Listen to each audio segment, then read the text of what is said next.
Happy New Year, everybody. Welcome our speaker, Ted Law. And he's not only a successful business owner locally, also one of our board of directors for our organization, Vision to Reality Foundation.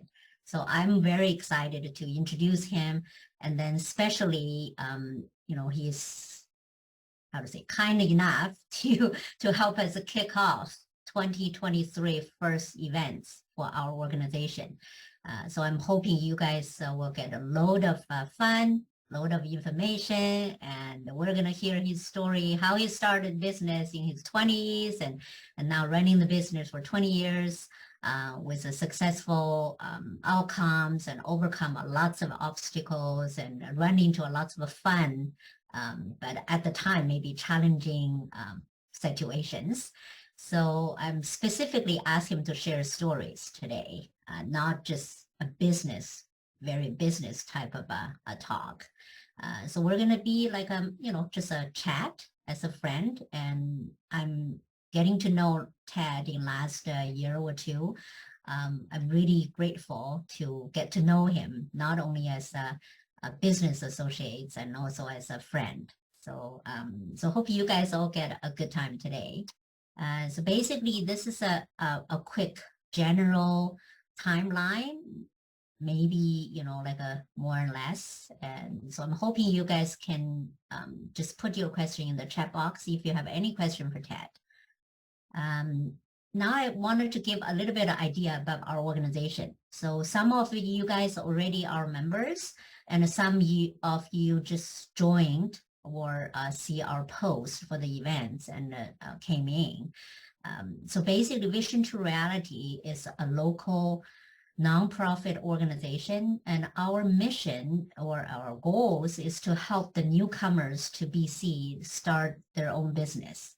So either you're young, just wanted to have a startup, or you just moved to BC from other provinces, other country, and you like to start your own business and you don't really know how, you wanted to find local people to support you or find some simple general informations.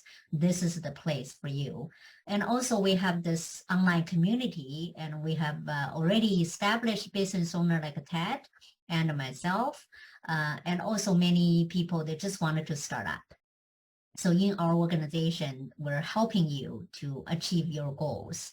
So hopefully you can be a member of our organization and then can see every information or the friends we can offer in this organization. This is a short bio for Ted. Actually, he did lots of work we cannot capture in this short bio. He owns one digital marketing company locally, and also sought after speakers on podcasts and on lots of radio programs. And locally, many people know him, and he also offers lots of help for other local business in BC, Canada. And now his business across the country and went to US, and he probably will share his future business development. So now I'm going to pass the speaker to Ted, and he can start to share his stories. Okay, awesome. Well, thank you very much, Winnie. And I'm not sure if you guys want to keep the screen shared, because I actually don't have any slides. You could probably take it off and they could just see me, or it's up to you, but I'll start talking and you can figure out the logistics. So before I start, I just want to acknowledge that Ballistic Arts is on the, it operates on the traditional, ancestral, and unceded territory of the Coquitlam First Nation. And we thank the Coquitlam who continue to live on these lands and care for them, along with the waters and all that is above and below. So thank you, Winnie, for inviting me to today's talk. Welcome, everybody. If you can, I'd love for you guys to put into the chat and introduce yourself. Just tell me a little bit about yourselves, why you're interested in this chat, what you're looking to do, because then I can tailor some of my conversation to a little bit more about what you're interested in, what you want to hear. And hopefully you can already see that I'm fairly casual. So by all means, halfway through or anytime, just ask questions, pop it into the chat. You can unmute yourself or turn on your camera and ask questions. I'd be happy to answer them as we go. So Winnie asked me to start just from the very beginning and introduce a bit about myself, about my company, and how I got started. So a little bit about myself. So my name is Ted. I run a company called Ballistic Arts. It's an award-winning digital marketing lead generation digital agency. So we focus on B2B professional service providers, B2B distributors and manufacturers, and we help them get sales leads for their business. And that's kind of where we are today. We have around 20 folks on the team. It's a service company, and we do websites, videos, graphics, and we do digital marketing. We service mostly, as Winnie said, Vancouver type companies. We do have some clients back east, and then a good chunk of our business is actually in Southern California. And that didn't come accidentally. That came with a lot of forethought and thinking. So let's start a little bit back. How did this start? So I grew up in a family of immigrants. So my mom and my dad met here, but they're both from Hong Kong. And they didn't know each other then, and they just kind of came here, and they had us as kids. I'm a child of the 80s. I grew up in the 80s. And while I had a lot of friends whose families worked for other people, my mother was a real estate agent. She worked for herself. Everyone in her family, she has 8 other siblings. And I think 8 out of the 9 siblings all worked for themselves. And then on my dad's side of the family, sure, some people worked government. My dad worked for the bank, but a lot of them also worked and ran their own business. So ever since I was a little kid, I kind of always knew one day I would run my own business. It was one day. And then I ended up thinking, well, when am I going to do this? How am I going to do this? And it just kind of was a thing. But being Chinese, you're raised to either be a doctor, a lawyer, or an accountant, right? And that's probably the smarter way of doing things. You'd have a stable job, well-paying job, all that kind of stuff. And I did not want to do that. And so in high school in BC, they have these programs where they can put kids into workplaces and you can test out different work experiences. And I worked at the local newspaper called the Coquitlam Now. So, actually now it's the Tri-City News. By the time it was the Coquitlam Now. And my job was to create little ads for the local car mechanic company or the appliance shop. And it was the first time I got to see that I could create art, because I was artistic. I could create art on the computer and it's published on the newspaper. And I was like, this is amazing. And so I was driving home with my dad after, I can't remember what, soccer practice, something like that. And I was like, Dad, I want to be a graphic designer. I was like 15 or something like that. I want to be a graphic designer. My dad's like, what is that? And no, that's a bad idea. Like, why would you? I don't know what that is, but no, you're not going to do that. And so I kind of just put it aside, didn't really think about it, but I always pursued artistic things. I was good at math. I could do science. I could do all that, but I liked art. And so I applied for all these schools. I'm also, and maybe why I'm an entrepreneur, I tend to procrastinate and I'm kind of lazy. So like entrepreneurs, a lot of times we try to find the most efficient thing because we don't want to spend all this effort, right? So I was a little lazy. So my art portfolio was not as good as it was. So while I got accepted to all the other schools, the art school that I wanted to actually go into, I didn't get accepted to because I took too long to start my art portfolio. I didn't get in. So I ended up going to Simon Fraser University because, and this is naively, I thought that, my parents didn't want to pay for art school. They're like, we're going to pay for the schools that we want you to go to. So that was like all the, UBC, U of T, all that kind of stuff. And SFU was one of them that I applied for and I got in. And they had a computer animation program. And I was like, I'm going to try that. But it was in comp sci. And I can't program for anything. And I got almost kicked out of school because my grades were so bad. I ended up finding the School of Communications at Simon Fraser, fell in love with it. And that's when digital video first came on. line. Like it was literally like you had to put a tape into a little camera stuck it into a computer, and then you loaded it in, and then you started editing. And I loved it. I fell in love with storytelling and that kind of stuff. And I had no idea what I was going to do after school. I really didn't. I fell in love with the School of Communication. I fell in love with telling story, understanding communication, understanding interpersonal communication, mass communication, broadcast. But I still didn't really know what I wanted to do. I had friends that were now, most of my friends are older than me. They were now graduating. And I don't know if you know this, if you guys are newcomers, but in Vancouver, it's dubbed sometimes Vancouver North. So Vancouver North, Hollywood North. Hollywood North meaning like they were filming stuff in Hollywood and they do it up here because it's cheaper. So I thought, okay, maybe I'll get into the film industry. These friends of mine are like, oh, I'm coming out of school making $80,000, $90,000 a year. It's fantastic. And this is back in like 1999, 2000. I'm like, oh my God, that's a lot of money. I'm going to go do that. And so I thought I was going to go do that. And then I grad. So in SFU, you do like trimesters. It's like September, January, and May. That's when the semester starts. So I actually finished school because I loved the video program so much, the digital video and School of Communication. I ended up taking summer courses. And so I ended up finishing a semester before all of my grade class. So it was December, but it was December of 2001.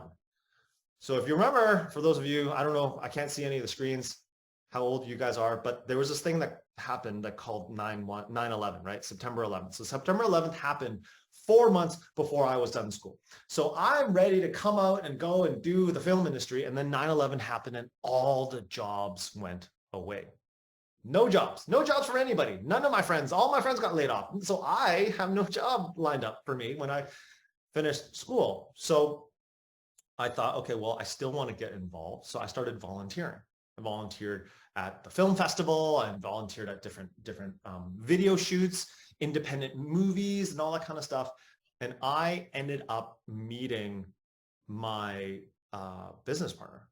So through my pursuing passion and all that kind of stuff, trying to find what I wanted to do, on an indie film shoot, I met the director who ended up being somebody that I could work with.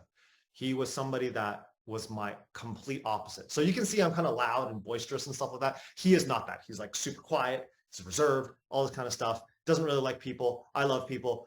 And then so when we were filming, I would go in for the close-up. He likes the wide shot. So we were always helping each other shore up our weaknesses, see another point of view. And so after we launched that movie, and you'll never find it because it's a garbage movie, but it was terrible. We tried to submit it to film festivals, didn't work. And he reached out and he was like, do you want to start a business? And I knew in the back of my head, right? And this is where selective perception is something that's really important in my life that I've discovered. Intention is really important in my life because it provides a filter so that when opportunity comes, because I've been thinking about it, I've been able to jump on opportunity.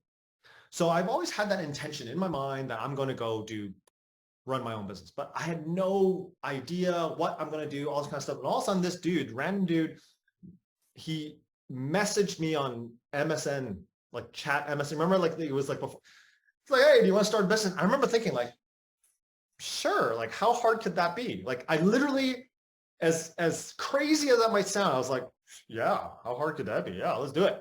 And that was it. That was, okay, we're going to start a business. And remember, we're in our early 20s. I was like 21 at the time. So I had no idea what we were doing. He was working at Black's Photography, which doesn't exist anymore. Black's Photography was a high-end photo finishing place where like after you took your little snap photos, you'd go into the mall, you give them a roll of film so he was working there and his buddy was working there where he had another business with this guy where he was shooting wedding videos. And he's like, look, I can't leave this other guy in a lurch. I want to bring him on. I'll bring on. So then it was three of us, me and two other dudes. And we basically pretended to play business for the first 6 months. Like we had no freaking idea what we were going to do. We didn't even know a name, all this kind of stuff. And I was getting impatient because I was still, we had a business, but like I was still trying to get a job. I was trying to do this. I was trying to like make my parents proud that like actually, did something with the degree, not just sitting at home. So I was trying to pursue all these other things. And I was getting impatient. Like, nothing is happening with this business. We don't even have a name yet, right? Like what is going on? And so like it was maybe not 6 months. It was like probably a couple months in. And I'm like, okay, I don't care what the name. So people ask, why Ballistic Arts? Why this name? And I'll tell you why. It's not this creative, awesome story. It's because I was sick of them trying to come up with a name that no one liked. The guy that I met, who was the director, he had an email handle called Ballistics with a Z, Arts with a Z, I can't remember, something like that, at hotmail.com. Hotmail. And so I was like, I don't care. Like, just use that name, because right now we don't even have a business. While we said we have a business, it's not a business until you make money. Until you make money, this is a hobby, right? So I'm like, let's just use that name. And then if we don't like it and we're actually starting to make money, we can change it. We'll change it later, right? That's what I thought. And the logo that you see, this little logo mark here, I'll explain that a little bit later. But like, we didn't even have this logo. He just made some kind of like stupid Photoshop filter and stuck it on a business card. Now, give me a bunch of business cards. I'm going to start selling. Now, a little bit more behind is I worked a lot of odd jobs in high school. So I think y'all are immigrants, so you probably don't have this either. But growing up in Coquitlam in the 80s and 90s, all my friends are white.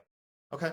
So all white kids typically, and I'm not saying this is like across the board, but a lot of my friends had allowances. You know, allowances, like you live in the house and your parents give you money. Like, no, my parents are not, there's no allowances. So I had no money, right? So all my friends are buying all this stuff. I never got to buy anything because I had no allowance. And they wouldn't let me get a job because we were too young to get jobs. And so the age of employment is 15. You can't work until you're 15. So I begged and begged and begged. My mom wouldn't let me get a paper route or anything. So I couldn't. So the only money I got was like lucky money from like Chinese New Year. Oh, hello, thank you. And you get that. That's all the money I have. Now I have to survive on like $200 for like a year and I can't get anything. So I always wanted to get a job. The first job that I got, my mother got it for me. Okay. So my mother is a real estate agent, as I told you. And she's like, fine, I'll get you a job. And so what she did was she applied for a job with Fabricland. So Fabricland, I don't know if you guys have heard of this, is a company where you can buy reams of fabric. A lot of old ladies like to do this. They buy reams of fabric, they make dresses and all this kind of stuff, and it's nice. Anyway, she made a resume, was just like homemaker. She didn't have her resume. She's just like, I'm Mariana, I'm a homemaker. I want to apply. It was a telemarketing job. They printed a stack of paper, okay, of names on dot matrix paper. Again, I'm dating myself. Dot matrix paper with the yellow and the green, and the yellow and the green. And they had all these names. And the job was to inform their mailing list, give it a call, like rotary phone, like call and go, do you want to come to Fabricland? We have a sale. We have the spring sale. It was cold calling. It was telemarketing back in the day. And I got a quarter, 25 cents for every phone call that I made. Okay. But hell, frick, I did the math. I'm like, if I did like, what, 4 of these, that's $1. I could probably make like $1 every minute, right? If I made really quick and call. But anyway, so I did it. And what was awesome about the experience was, one, I learned to do cold calling. Cold calling and sales, if you're thinking about running a business, you need to be able to sell. You need to some degree, you need to be able to communicate your value, okay? Cold calling is an experience that is terrifying for most people and an invaluable experience. And that's how I'll tell you a little bit later how I got the experience. Now, how I started the business. Because I was calling little old ladies in Coquitlam, they're super friendly, right? There's no one, oh, I don't want to talk to you. They're like, oh, hello, Ted. And they're talking to me and they're like, oh, what are you doing? And I'm like, oh man, this is so great. And so like, I was not fearful of cold calling because all these old ladies wanted to talk to me. And oh, so nice. Thank you for that. Okay, will you be there? No, I won't be there. Okay, bye. Like, and so I get 25 cents. Now, fast forward. So all my jobs in high school were sales jobs because I can't do anything. You ask all my friends, I can't build a shelf. I can't mow the lawn. I can't paint it. I'm useless, but I can talk. People seem to. So all my jobs, I did do some odd jobs like driving forklifts, and I like dropped a bunch of computers that were going to SFU. So didn't last that long. But I sold computers at Staples. I sold sneakers at Sport Check, all this kind of stuff. But it was able to help me learn sales. Fast forward, started Ballistic. They had full-time jobs at the mall, and I was like, we need something, so get me business cards. I got them, they gave me business cards, and I started selling, but I had no money. So I can't go to networking events. I can't go to conferences, because conferences are like thousands of dollars, right? And networking events is like $50 a pop, $100 a ticket. I didn't have that kind of money. I was a poor, just finished graduate student. So what I do? Took the yellow pages. Remember the yellow pages, the actual book. This is before Google, the book. And I would just start calling. Like today, I'm calling restaurants. Tomorrow, and I was doing that. And like at the time, we were a video production company. Do you need a video? Do you need a video? Do you need, hi, I'm Ted. Do you need a video? And people were like, this is, again, back in 2002. People didn't even have TVs in their freaking restaurants, right? So they're like, I don't need a video, but hey, I actually got your brochure. It's really nice. I'm a restaurant. Can you help me design my menu? Right? And remember, video production company. I'm like, you want me to design your menu? Yeah. Yeah, no, I can do that. Right? It was just like, yeah, I'll take anything. I will take any business that you can give me. How much? And I just on the spot made up how much it was going to cost that I thought was reasonable, but it wasn't going to be too expensive. And then so I came back to the office, which was the room above my parents' garage. I'm like, I sold a brochure today. I sold a menu today. So we all of a sudden instantly became graphic design company, right? So we was doing graphic design, doing web video. And then they're like, hey, we heard that this web thing, these things called websites on the internet, I think that they're not going away. Do you think you can build me one? Because I noticed that you built your own website. Can you help me build? And again, it was just like, yes, I can. And so a lot of the times it was like the opportunity was coming. The market is asking me this. I don't want what you're offering, but I want this. And it was just like hungry, got to make it work, got to do something. And then over time, networking started happening. So you started building a reputation. Child of immigrants, on budget and on time is super important. It was just like ingrained in my head, right? So the moment, and so my industry has a bad reputation of being late, being wishy-washy, all that kind of stuff. I didn't know any different. So I just started like, on budget, on time. And people are like, oh my God, you did it on budget, on time. And so then word of mouth started happening. Like this guy's legit, and he's young, he's hungry, and all this kind of stuff. So we started building a reputation. We got into junior mining companies. One of my friends, his dad ran a bunch of junior mining companies. They heard about us, so we started doing that work. Vancity is still a client of ours when we've been doing business with them since 2003 or 2004. And how that happened was my sister's best friend's brother worked there. And he wanted a little web video done for the website. And we did one good job, another good job. The CEO ended up like, he was like, oh, this young guy, like he seems energetic. And they had an ad agency, but the CEO sometimes had these side projects that they're like, no, we're not going to spend marketing dollars on that. So I ended up being like the CEO's pet, right? Like any side project that Dave wanted to do, just hire Ted at Ballistic and he'll do it. And so I got to all of a sudden meet with like some of the most powerful people in the province just because I was willing to do work that other people weren't. And I ended up, another thing, I'm typically curious. I'm year of the monkey. And so apparently we're very curious people. And so I ask a lot and being young, you can ask questions and people don't think you're an idiot. Like I just ask questions like, how do you do this? And people love talking about themselves, right? And so if I ask them a question, now they're this person's asking me about my expertise and they're telling me stuff. I'm building that relationship. And because of it, they're like, oh, this person's not only are they doing good work, but they're interested in growing. And people actually want to help, right? Like this is why Winnie started this group. She wants to help people. Successful people don't get to where they are without help from others. And they understand that like in order for like the next generation, they need help too. So that's what we're doing. That's why I'm here. That's why Winnie's here. That's why I sit on all these boards. And so that's kind of how we got started. And then we started going into like junior mining companies. We got into real estate after the recession. The recession happened and that was not very good. But it was okay. Like we were diverse enough because we didn't put all our eggs in one basket that we were okay. We were able to manage, but I realized that, hey, this is a lesson here. I don't want to get caught like some of my other buddies with all in on one industry and then get screwed. So we started trying to find industries that are recession proof. So we started servicing like healthcare, professional services. Professional services typically, like if you're a lawyer, like you can help someone when they're going bankrupt, you can help someone when they're growing, you can help someone when they need acquisition. So like we started doing that kind of work. And then I met Bob Rennie. So those of you who don't know, Bob Rennie is a very big, famous Vancouver real estate marketer. And we couldn't afford advertising. So we started doing like sponsorship, in-kind sponsorship. That's how we started like getting our name out. So I can't write a check. Well, I couldn't, now I can. I couldn't write a check and go, okay, I'm going to put my name on this event. But what I could do was I will do this work that's valued at $5,000, $10,000, and then I'll get sponsored. So I sponsored something for something called the Street to Home Foundation. And the Street to Home Foundation is a group that helps people get off the street. They're trying to build buildings, all this kind of stuff. And a friend of mine was like, I need a new website. Can you help? And I'm like, well, and she's like, she actually wanted the pro bono. She wanted us to, and I'm like, okay, well, who's on your board?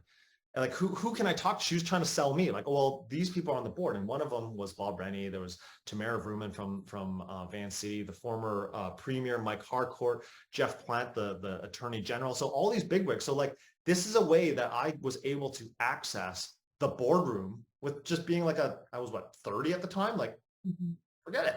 And so then I was able to I met Bob Rennie at this thing. That's another story I can tell you about later, but I met him, and through that, I grew real estate development marketing. So we did a lot, like, Vancouver, they build all these towers. They need marketing, branding, websites, videos, graphic design, all the hoarding and the signage, the touch screens. So we work with like Aquilini and Concord Pacific, big Chinese developer. Some of the other large developers in town, like basically every large developer, almost every large developer we worked with. And then, things happen. Like I'm happily married. I've been married since 2006 to my girlfriend since 99. My wife, she's now my business partner. But at the time, so I've never been divorced, but I'm of the age where people are getting divorced. And so while I didn't have a divorce like marriage-wise, I had a business divorce.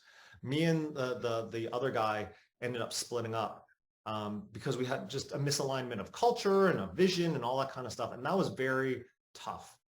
But it allowed me, there's lots of lessons. You can go onto my website and you read all about it. My 20th anniversary blog post, it talks about all the terrible drama that I went through for 16 months around the pivot.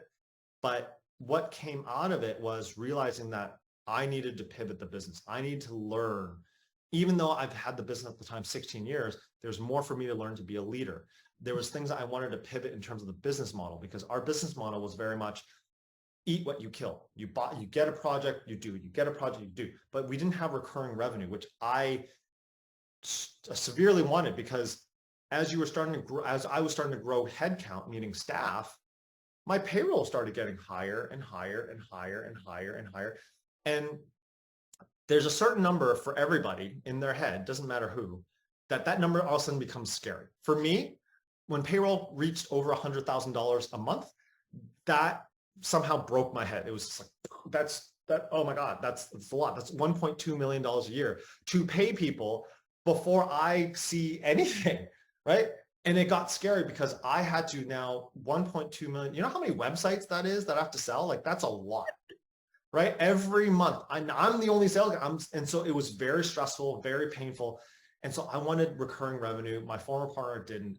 And so when I bought him out, I ended up focusing on what can we do that can provide value, something that is important to a client so that they will continue to be sticky and engage us moving forward. So like Winnie's business is recurring revenue. You need Winnie to be able to keep your books going so you don't get the CRA on your butt, right? So I needed something like that. So we found a niche where business to business companies, they don't do a lot of good marketing for themselves. And they don't believe marketing works for them. They believe it's shaking hands and kissing babies. But because of it, they've hit a ceiling. They can't grow anymore.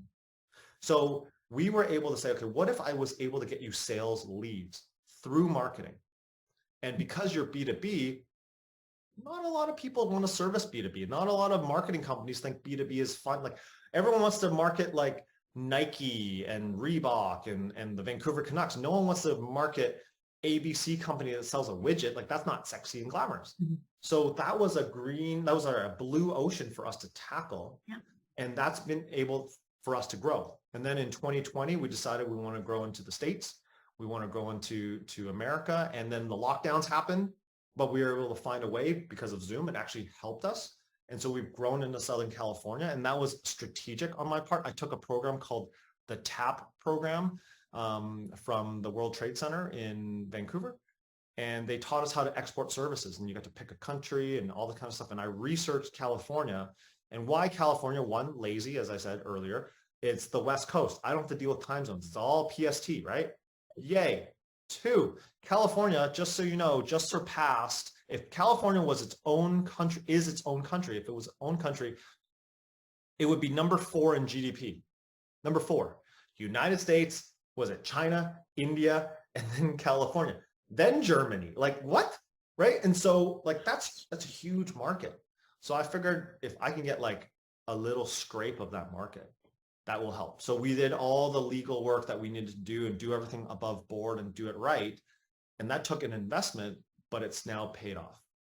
And so I talked a lot. I have no idea if that was helpful at all. I'd be happy to answer any questions, Winnie, that you might have. I know there were some other questions that came up as well. Yeah, I have some list, but thank you very much for sharing your up and downs regarding the business. We all been through the similar things. I believe many of our companies, business owners, they all been through the similar ways. But your experience definitely shared a light for anybody actually can start a business, even you have no clue. Same like myself in the beginning, I have no idea. I just always wanted to be free after I, came to Canada from China. Always want to have the freedom to be able to make my own decisions, to decide who I have lunch, which day I take holidays, and where I live, what car I drive. I don't want anybody else to dictate it. That's the only things I had in my mind. Basically had no idea what business to do. But you basically been through exactly the same, path. And I loved when you shared, I believe many of our audience will definitely benefit. It's when you don't have money, how you market yourself, how you're creating that network, that relationship with your clients and with your customers, with your later on your alliance. People know who you are. But I believe the core for your success is not just you know how to talk, how to sell, but I many business owners, they're super quiet, they're still super successful. It's because you're accountable, your accountability for time and within the budget, right? I mean, it's the delivery, like a deliverable product when you actually coming out with the qualities, with the within the budget, and then on time. I believe that's what stand out for your business compared with others. So really, really appreciate. I believe all our young people, or many of our members, they're still quite young, in their 20s or 30s, and they definitely will learn a lot. I have a couple of questions here. One is, what is the, what takes to be a business owner? If you can just give like a 1, 2, 3, of course there's a tons, but for you, if it's 1, 2, 3, take it to be a business owner. Okay. Well, like you said, Winnie, successful entrepreneurs come in all shapes and sizes. Yep. And sure, I might be excitable and boisterous and extroverted, and that doesn't make me, that quality itself does not make me a good entrepreneur. And in fact, my parents kept saying when I was a kid that, so I'm trying to translate what I said, what it was in Chinese, but it's basically like, if you say it, you have to be able to do it. And because if you're not, you're just going to BS, and just by BSing, and you can talk a lot, but if you can't back it up and have integrity, it's going to be like Peter cry wolf. Yeah. Peter cry wolf, oh, the wolf's coming, and then people don't believe him. Like, yeah, he makes fun of them, and so they don't. So having a sense of integrity, which while it wasn't something that they didn't use that word, I've learned it since. That has been super important. So if you are able to, and Katie, I did see your hand raised, so I'll jump to you after this. Is that, yeah, certainly. Like I've known like suppliers that I work with, they are super. I had a printer that I worked with for 15 years, super quiet. I just found him online, and then we started working together, and we worked together for 15 years. He came to my 10-year wedding, a 10-year business party, right? But anniversary party. But it's about being able to be good with price, quality, time, all that kind of stuff. So being integral, I think for me anyway, vision is important. Not just vision of where I want to go. That is absolutely something, and that's the freedom that I think you get when you run a business. But it's understanding the market. What does the market want? What does the market need? And not only what does it need today, but where is it going tomorrow? I think about that all the time. And I think about it even more now in my industry, we thought, oh, robots aren't going to take over our jobs. Robots can't be creative. And AI right now is taking the marketing industry by storm. There are AI tools that can make paintings nicer than I will ever make in my life. And they have won art awards. The talk that I did just an hour ago was for Small Business BC. I was giving digital marketing tips, the top 5 digital marketing tips. I used an AI tool. I punched in, give me the top 5 marketing tips for 2023. And it came up with like the 5 topics, and then I just talked on it. So you have to look at future trends, because if you're just stuck, at least I found if I've stuck today, I've been left behind before, and then I have to go and like figure it out. And resiliency. Resiliency is huge. You will get, I said this very loudly. I was a keynote, not a keynote, I was a panelist for the Business Council of BC's BC Summit event one year. And they asked, hey, as a young leader, what do you say to the next generation? I said, you're going to have to be able to get punched in the face, like metaphorically, okay? That be okay with being punched in the face, because that's going to happen. You're going to have curveballs thrown at you over and over and over again. And when I said this, I was going through hell. Like business was terrible at the time. Like I was losing money hand over fist because I was fighting with my former business partner, all this kind of stuff. But being able to be resilient and step up. And sometimes it doesn't, like I've had to learn this over and over again. Like I like to win. I think we all do. And I hated it when I lost. And being okay with the fact that I might have done everything right and still lose. And being okay with that, and having compassion for myself to know, hey, not everything is going to go my way. Asking for help has been important. And then if you're looking to scale a business, not just be on your own and have staff, is hire people. This is something that the CEO of Vancity told me many years ago when I was filming him on his pet project and I had time changing tapes. I'm picking his brain, like free mentorship while he's paying me to do work. I'm like, secret to success. He said 2 things. One was to surround yourself with very smart people smarter than you, in fact, he said. I'm like, how can you afford that? He's like, you'll figure it out. Afford people as much as you can afford, smarter people than you, because then they will tell you what to do when you don't know what to do. Second thing was to not just have your business as your life. I'm like, what do you mean? He's like, you got to have something else. You got to have like family, hockey, sports, I don't know, poker, maybe you have a hobby, whatever. You have to do something like that. That's something that's meaningful. I'm like, why? I wasn't even married yet. He was like, because if business sucks and you have nothing else, then your life sucks. But if you have other things, then if business sucks, your life isn't so bad. So those are, I guess, 4 things. Now, I saw Katie's hand up. Should we ask? Sure, yeah. Katie, if you wanted to ask the question, you can just turn off your, or turn on your camera and your talk. Yeah. Yeah, thanks for your speech today. Personally, like I graduated a marketing diploma from Douglas College, and Nice. I'm really interested in doing more of like a digital marketing stuff. And I've been managing one client, and I'm getting two more clients for myself. And I and like it's a little bit getting out of my control. Like, it's like because like I'm getting more clients, and there are a lot of things to have to do, right? Like they want like a social media, and then they want different like they have different like aesthetics, and I really am confused like how to set the boundary with the clients. You know, some clients are very demanding. How do you deal with that?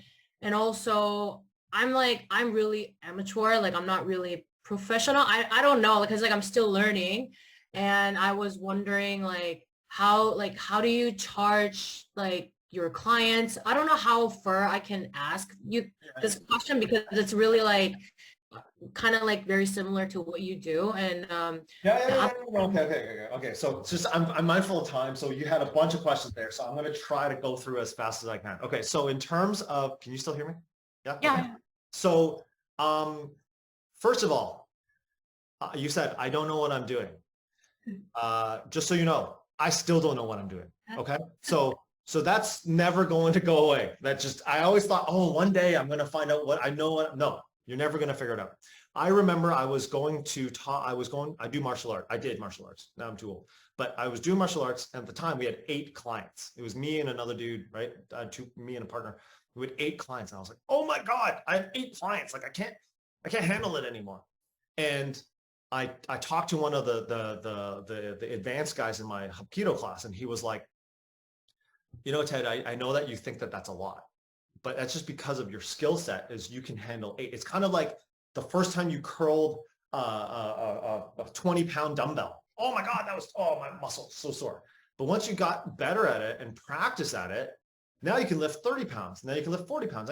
So it's more of that. So to say that you have 3 clients in your overwhelm, that's good. You know, that just also tells you that, well, you need to learn a little bit more in terms of how to manage client expectation, right? Communication is important. In terms of if it's something that you're like, I'm amateurish, I don't know how to do it, then I would invite you to consider help, contractors, staff, whatever it might be, someone that can help and service the client. In terms of whether or not the client's willing to pay, well, that's also a question like, oh my God, what am I, like, even just last year, we raised our prices. I'm like, every time I've raised my prices, I'm like, oh, no one, I have had maybe, I don't think I have any clients that have actually left because I raised my prices. Because if you service them well, you know how, I don't know if you ever paid somebody to do stuff like do you have a hair person? My wife has a hair person, like a hairstylist. Yeah. Okay. Doesn't matter how much, she's going to follow that hairstylist wherever the hairstylist goes, because you know how painful it is to go find someone that you like and you want to work with. So if your clients like working with you and they believe that you provide them value, then you raising your prices is going to be okay. When we first started, we were charging $35 an hour because I was like, that's more than a barista makes. That's more than someone at Starbucks. That's good. That's more than most of my friends make. I definitely don't charge that anymore because I realized like if I only just charge that, I can't pay for staff. Like I'm eating. So there's a lot of things there that you're going to need to look at. But hopefully that answers your question. Now, I did see a couple of questions in the chat. Should I answer those, Winnie? You can take a quick look because some of the questions I think is more specific. If Rachel, you have a very specific question, you can always ask Ted afterwards. I mean, Ted, are you okay to? Absolutely. So not today. I'm saying if they can contact you or maybe they can absolutely company's website or something. So take a look. If anything general, you can answer. Absolutely. So first of all, Carlo asked, do I find it expensive to do business here? What benefits do you find for small business? Okay, so first of all, I remember when I first graduated SFU. So SFU was seen as like poo-poo, like it was UBC and then SFU, right? Like that, at least when I was going to school, at least that's how it seemed. And my friends that were at SFU were already like, they didn't feel like, oh, we're like the underdogs. No one cares about us. And then like, oh, we live in Vancouver. It's a small town. You can't do business here. We're going to go somewhere else and do business. And I knew so many people that left Vancouver because they thought we couldn't do business here. Again, lazy, right? Lazy, didn't want to move. I just started doing business. And so I don't know any other jurisdiction. I've never done business anywhere else, but I will tell you in my experience, the grass is never greener on the other side. Make it for what you can. And sure, like if you're in like the Ukraine, you need to move because of like Russia and stuff like that, right? But like where we are here, is it expensive? I don't think it's any more expensive than anywhere else. It's just getting where you fit in. How can you make that work? Just so you know, with small business, BC small business tax, correct me if I'm wrong here, Winnie, because I might be speaking out of turn. I believe it's one of the lowest tax regimes in North America, I believe. BC and Canada for small business tax, because that's what my lawyer said. I think okay, I don't know, my account says like 11% or 12% is how much we pay as small business. Roughly around there.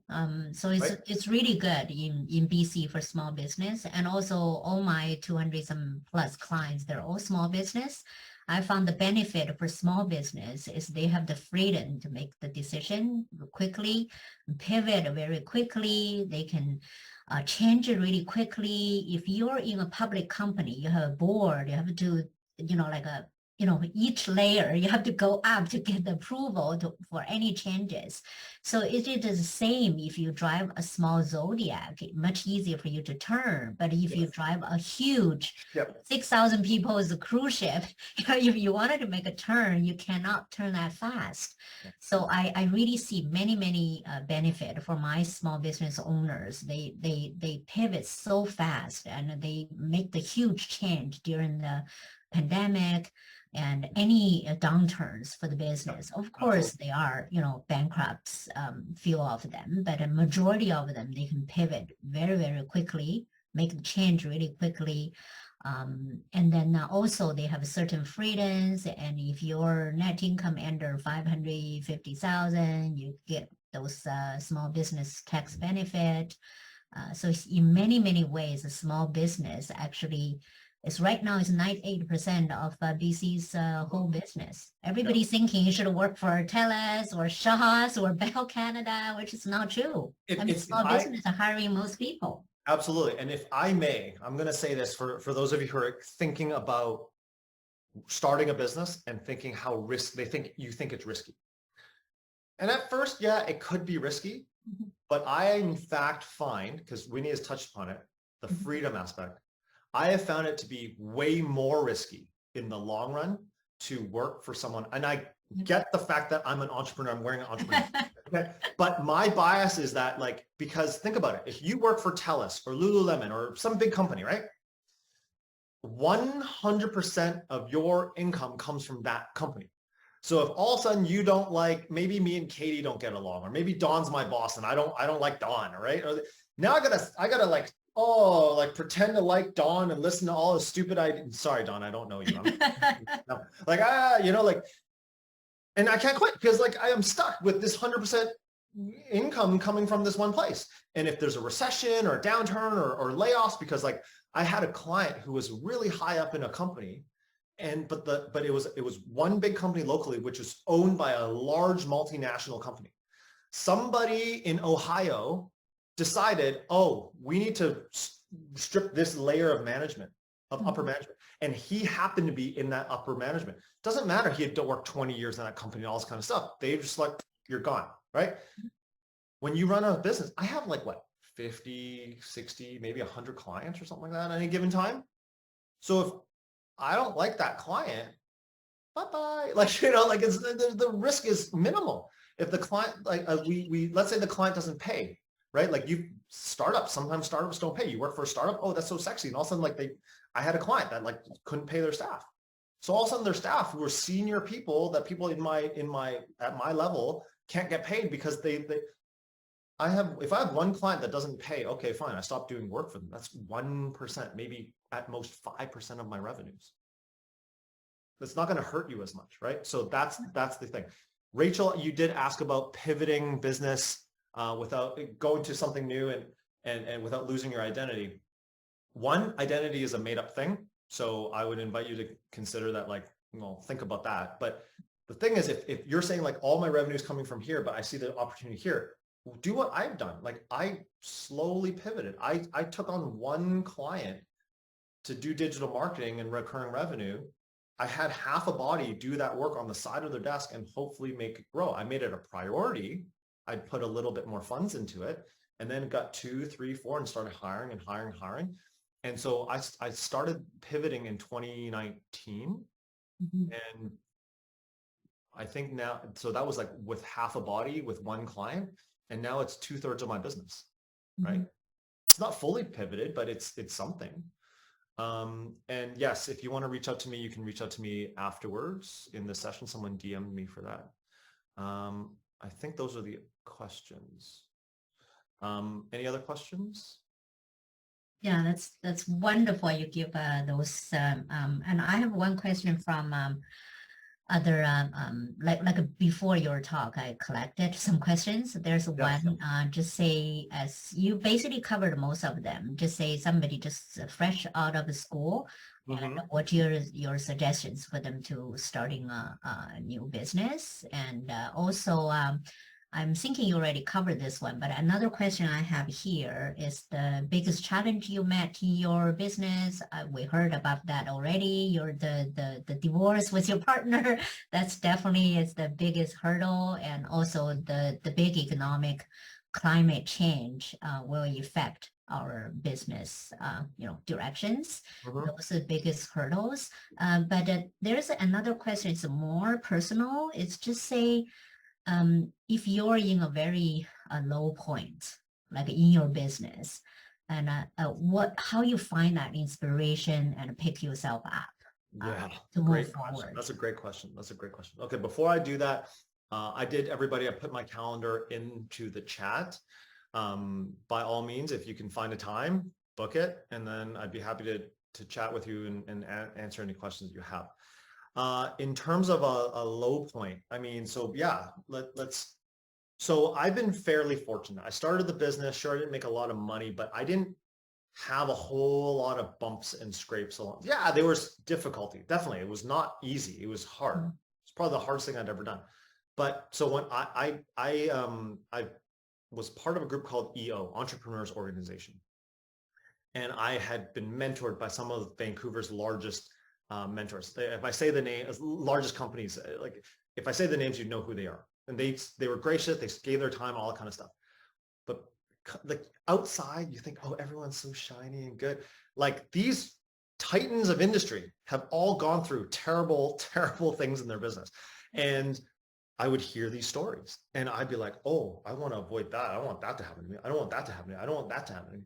And for the first 16 years, I didn't have any of that. None of those crazy, terrible things ever happened. And then right around the time my partner decided he wanted to leave, within 14 or 16 months, all of it happened at the same time. I had a lawsuit against us.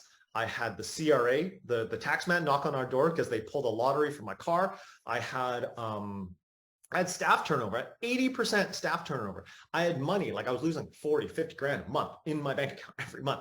All this kind of, like, it's just thing after thing. And then obviously that affects the marriage because like I'm my actual marriage, not my business partner. Like, cause now I'm stressed at work. I come home, I'm terrible. And like all this kind of stuff. And, I was at a, like, so I wake up, I don't know, I do this. I wake up and I think, what's my stress level today? And I remember at that time, it was like out of 10, automatically be like 9, 10, 11. Some days were like 14. And it was so stressful that there were a few days I couldn't get out of bed. Like, you know, that you see it on commercials, like a person can get out of bed because they're so depressed and anxious and all that kind of stuff. I couldn't do that. I had to lie to my kid. Like my kid's like young at the time, like going to school and like, oh, daddy's sick for like the 3rd day in a row sleeping in because like I was debilitated because like clients were unhappy, staff were unhappy. Like everyone thinks I suck. Like my wife doesn't want to talk to me, like all this kind of stuff. Like it was just freaking terrible. And it was and I actually, I talked to a lot of people that I knew, like I think I counted like probably like 50, 60 people that I knew in my network, just talking it out, trying to talk out like, how do I solve for this? But because I had so many problems all at one time, it collapsed on itself. Like when I have that now, I realize, okay, you got to solve a problem at a time, not like try to fix something. You got every little thing, you got to unpack it, compartmentalize, and then fix. But there was a moment there where I thought I was going to shut down the business. Like it was actually, in fact, there was a guy that I knew that ran a business that I had looked up to. He had like twice as many staff. He had big, huge clients, and he had actually shut down his business.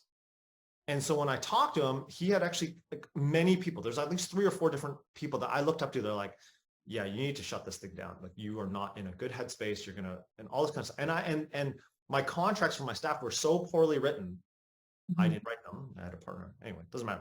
So poorly written that had I closed the business down, I would have been in the hole hundreds of thousands of dollars, right? Like after running the business for so long, like how the, and so, yeah, it was super low. It was terrible. And me and my wife got into some heated arguments, and we never fight, just so you know. Like me and my wife like we're like, you know, that like married couple that people see on TV, like, oh, they're so perfect. Like that's actually like, we never fight.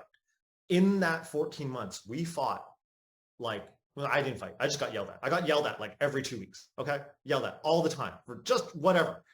And she finally said, look, I don't know, but you need to seek professional help. Like you need to actually see a professional. So I did. And the first professional I saw was like, oh, if you didn't work for yourself, I would tell you to take 3 months leave. Like I want to write you a medical leave and 3 months leave. Right. And actually, in fact, I still want to do that. I'm like, okay, you're fired because I can't do that. Like, you kidding? I run a business. Like I can't just 3 months away. Like I'll have no business to come back to. The second guy I talked to, so if you go see a psychologist, like they're not always going to be perfect for you, right? They're going to be, you got to find the right person. But I had to invest the money. Like it's not expensive, but I put the money in. The guy kind of walked me through all the like what's called cognitive behavioral therapy, and kind of walked me through gave me some tips, gave me some tools, and I was able to like kind of sort it out. And then it was, I remember July 16th and July 18th of 2019.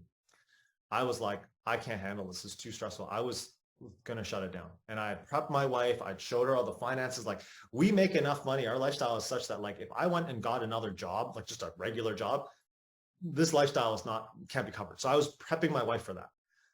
And out of nowhere, she was just like, no, I don't want to do this. And I was like, you don't want to do what? Give up this lifestyle? Like, I was like, because like my wife at the time, she just was the bookkeeper, right? So she like, and you got to think, like, I know this is kind of not a good thing to say, but like, I'm bringing all the money, like you're the fucking bookkeeper. Like, so you don't want to do this because like, I'm just going to like, because you don't want to like have, you know, all this stuff go away.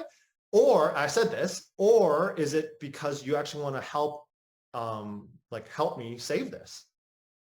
And she said, look, we put in too much effort, you know, like, yeah, let's see it through. And I think about this and I still get a little emotional, because it was this moment where like, I already knew I married the right girl. Like I remember when we were dating, she was like, I don't need a diamond ring from you. Give me an onion ring and be fine. And I was like, okay, I got to get her a diamond ring now, because like she's not superficial that way, but like, you know, but she said like, look, I'll help you. Like, I'll figure it out. I don't know what I can do. Like she's basically a stay-at-home mom, part-time bookkeeper, but I'll help. And from that moment, I realized I got my back. And it gave me a bit more freedom to go, okay, this is okay. And I know this sounds crazy. I actually talked to my daughter because like, yeah, honey, we might not be going on vacation a lot anytime soon because of money problems or whatever. And that sounds very first world problems, but like that's just kind of where the level I was at. And my daughter was like, we don't need to go on, because she was a kid. She's like, I don't need to go on vacation. We just want to hang out. It'll be fine. I was like, oh my God, like clearly I had constructed all this nonsense into my head that like I had to do this and had to do this and had to do this and had no. And then, so because I built a good community around me, I had people cheering me on and willing to kind of help me, whatever, and all that kind of stuff. And looking back, we still made money that year. We barely made money, but we still made money that year. We were losing money for like months on end, but like by the end of 2019, we squeaked out a profit.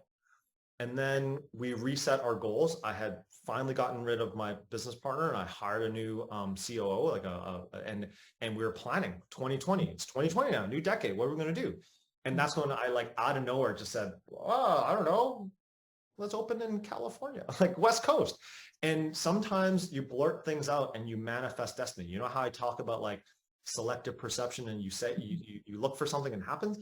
That's what happened. And then we just kind of slowly pivoted. And again, I surrounded myself with people that are way smarter than me and they want to help.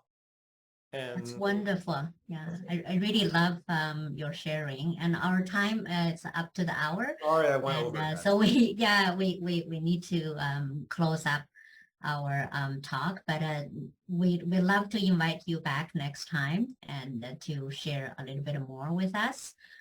In that way, we can hear more of your experience, and for your wonderful summary, which is when you're in the low points, you really need people understand you, around you. Doesn't matter, it's business associates, or most important is your family.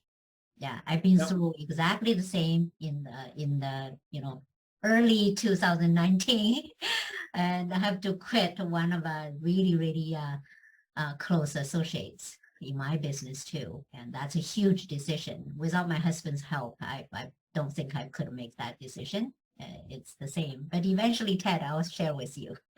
If I may, just two things. I want to make sure that people understand this because I know a lot of people are newcomers and you might not have family or people around you. Two things that I still do to this day that have helped me continue on this, because you can't lean on everybody all the time. Stoicism is there's a book called The Obstacle is the Way. I please read that if you're going through tough times. The Obstacle is the Way, or another book called When Things Fall Apart by Pema Chodron. Those two things, meditation and do a gratitude exercise every day. Every morning I wake up, I write what I'm grateful for. Could be the fact that I have hair on my head, or could be the fact that like I can walk and I can taste. I live in Vancouver. It rains, that kind of stuff. That's exactly, yeah. That's exactly. Shift my brain. Yeah. So anyway. Thank you. Thank you. Yeah, we're going to end our session, but thank you very much. I believe everybody in this session can take something away for themselves. Yes. Okay, bye-bye, everybody. Have a good Thank you, everybody. afternoon. Have a good day. Bye now. Have a good